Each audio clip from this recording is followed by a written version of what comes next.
Y dejé pendiente, el cuerpo, estando bien, puede tener problemas de origen sexual.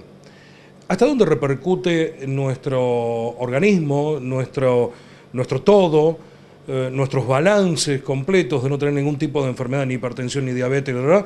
¿Entre cuánto repercute en tener problemas sexuales? O al revés, ¿cuántos problemas sexuales repercuten en el organismo? El especialista, el doctor Eduardo Saurina, te doy la bienvenida y contame. Mira, es notable la cantidad de patología que nosotros encontramos por pacientes que vienen a consultarnos por disfunciones sexuales, tanto masculinas como femeninas, especialmente en el caso del hombre. En mi caso, te podría decir que hemos descubierto una inmensidad de pacientes, por ejemplo, la diabetes, que por ejemplo produce unos síntomas muy tempranos, suele ser la irritación a nivel del pene, es decir, que esas balanopostitis reiterativas muchas veces se debe a que tiene una glucemia alta.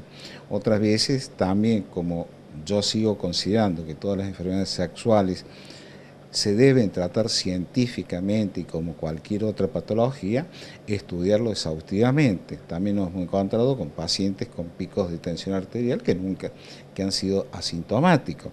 También encontramos otro elemento muy importante que es la obesidad en nuestro medio, que cada vez tiene más repercusión. También encontramos pacientes que no es que tengan una disfunción sexual, sino que la cantidad de medicamentos, especialmente algunos hipotensores, algunos medicamentos desde el punto de vista psiquiátrico, como los ansiolíticos, los antidepresivos, etcétera, etcétera, traen una repercusión que ahí entra el sentido común, que nunca un médico de los que hacemos la especialidad debemos cambiar ningún medicamento sin el previo consentimiento del médico de cabecera.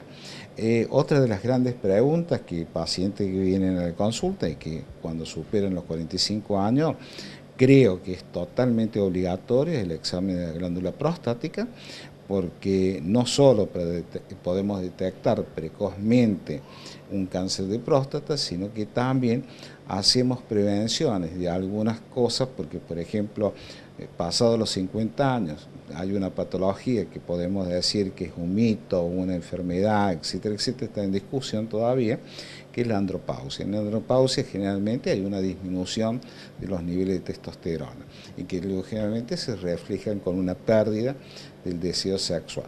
Pero tenemos que tener la plena seguridad que ese señor no es portador de un tumor maligno de próstata, sino realmente lo que estamos haciendo es agravar el cuadro de este paciente.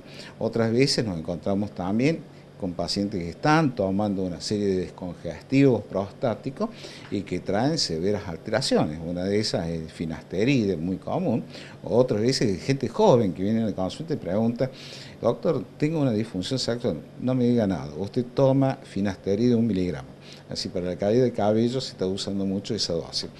Con esa dosis de 1 miligramo produce impotencia sexual. Otro elemento que nosotros tenemos, que hay otros digamos, descongestivos prostáticos, que hay que buscarlo porque disminuye la capacidad sexual del individuo y alteran notablemente el periodo eyaculatorio del individuo.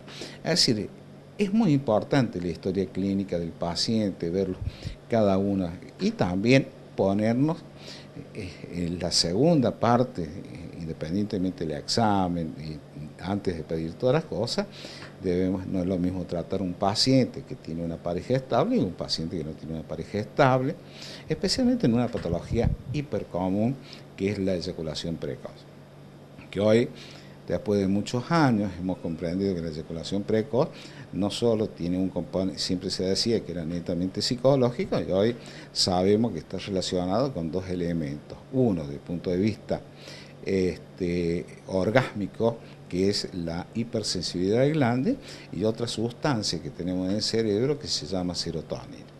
Con lo que es una patología muy frecuente que se establece que probablemente pueda haber uno cada 4 pacientes o 5 pacientes que tienen esta disfunción, que en general es una disfunción que la tiene el hombre, pero que la padece fundamentalmente su pareja.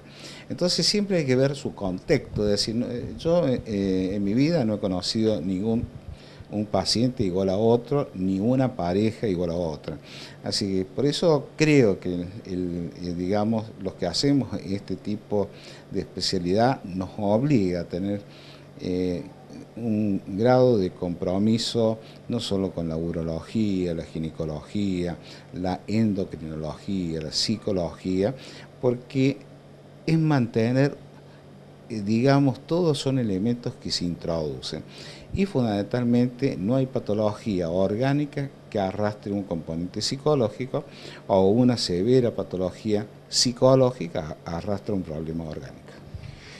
Mientras vos estás charlando y te estoy prestando atención, vos sabés que ha venido a mi mente algunas cuantas preguntas de los televidentes que te la voy a formular en próximos programas. Antes de irme a la pausa de este encuentro de hoy, tengo que preguntarte algo que si bien es cierto, no tiene relación con la sexualidad, sí tiene relación con la urología.